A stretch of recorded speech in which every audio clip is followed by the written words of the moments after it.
Welcome to Kids on Trucks. I'm Chris. This is Waylon. We're working on a 1978 Toyota Land Cruiser, and today we're going to adjust the carburetor.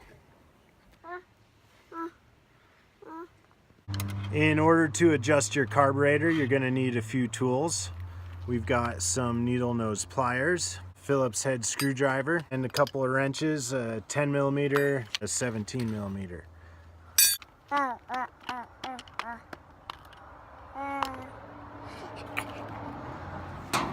Here we've got the air filter housing already removed, and you can see the carburetor there. The problem we're having with this carburetor is that the fuel level is below the dot in the middle of the sight gauge. So if you look real close here, there's a dot on that sight gauge, and when our vehicle is idling, the fuel level is below that dot, and we want the fuel level to be right at that dot. We'll fire this up and then I'll show you where that fuel level is at on the sight gauge.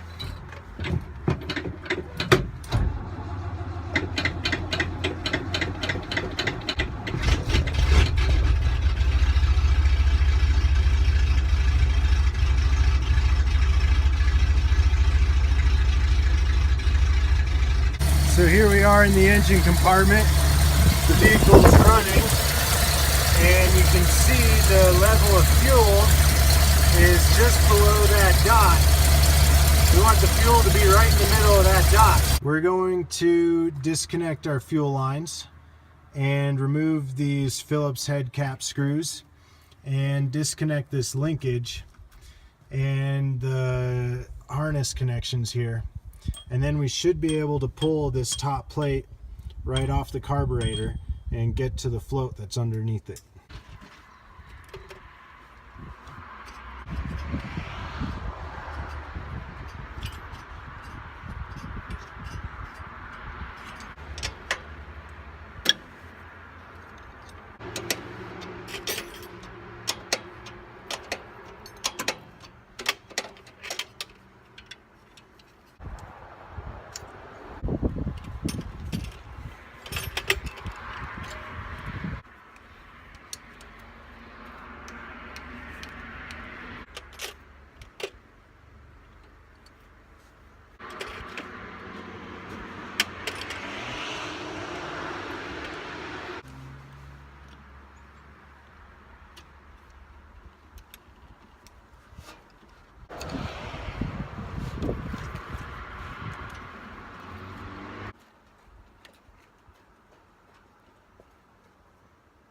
What do you think of all this?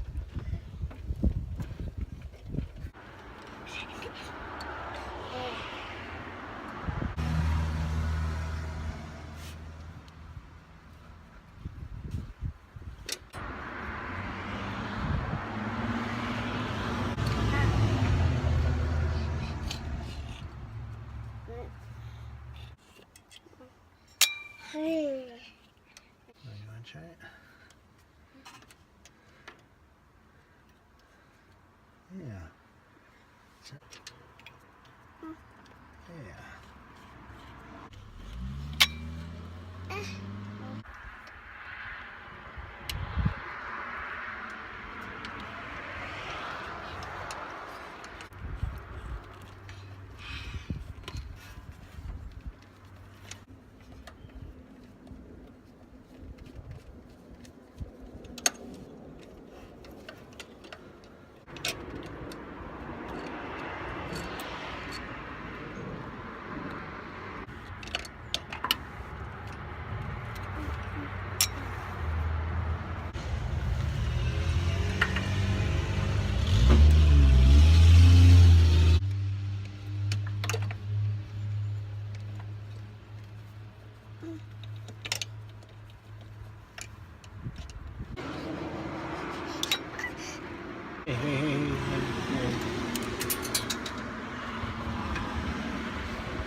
Okay, so we've got the Phillips cap screws removed, got the fuel lines disconnected, and disconnected the wire connections and vacuum hose.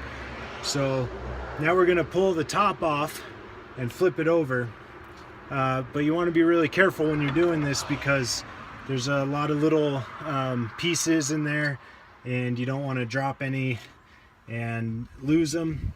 And when we flip it upside down, you'll see the float, and that's what we're going to adjust.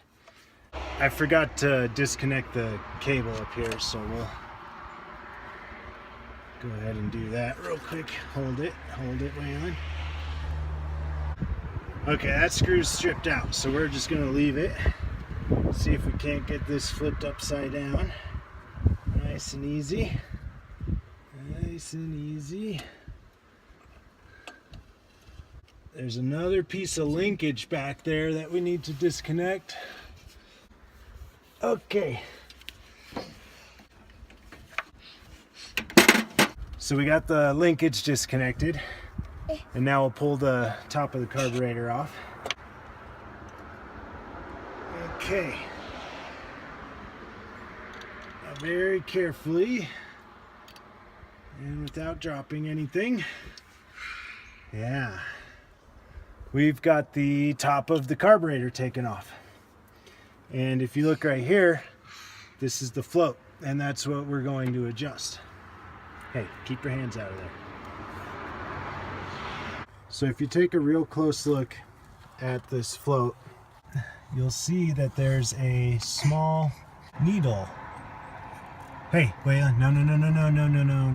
So if you take a real close look at this float, Waylon, keep your hands out of there. You'll see that there's a small needle underneath this bracket that's pushing up and down. Waylon, don't touch that. So if you take a real close look at the float here where my index finger is, you can see there's a tab on the end of it, and that tab is pressing up against a small needle. You can see it moving right there. And so this is what's controlling how much fuel sits inside the bowl of the carburetor where the sight glass is. So we're going to adjust that tab ever so slightly to get a little bit more fuel inside that bowl.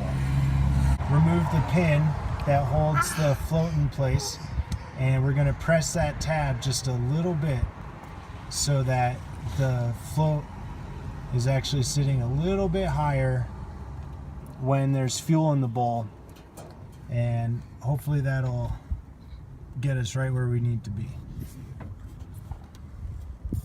So here I've removed the pin that holds the float in place, and I'm going to adjust this tab just a little bit.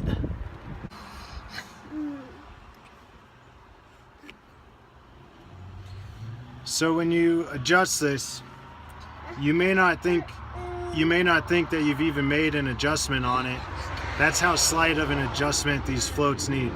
So just barely press on it, put it back together, and run it again and see where the fuel level's at. So that's what we're going to do now.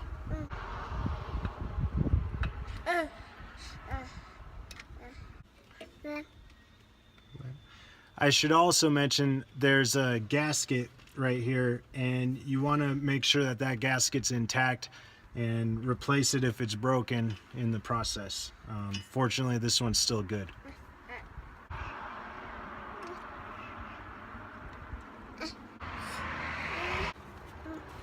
Right there. Go ahead.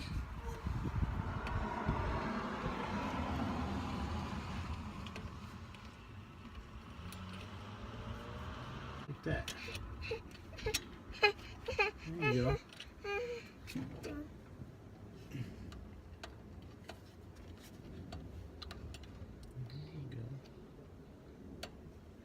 Just like that.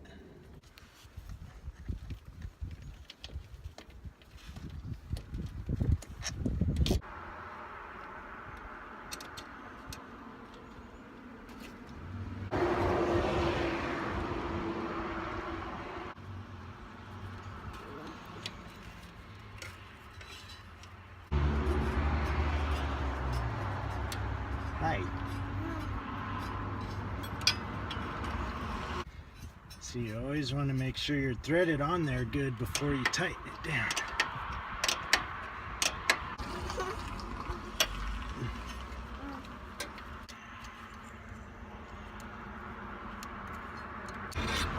Okay, so now we've got everything reinstalled and we're gonna fire this back up and see where the fuel level's at now.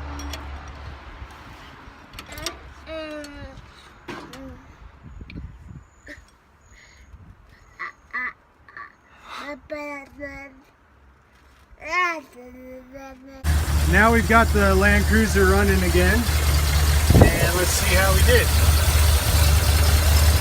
We've got the sight glass dot right in the middle of the fuel level. So just that tiny little adjustment got us where we needed to be. So that's all for today. Thanks for tuning in.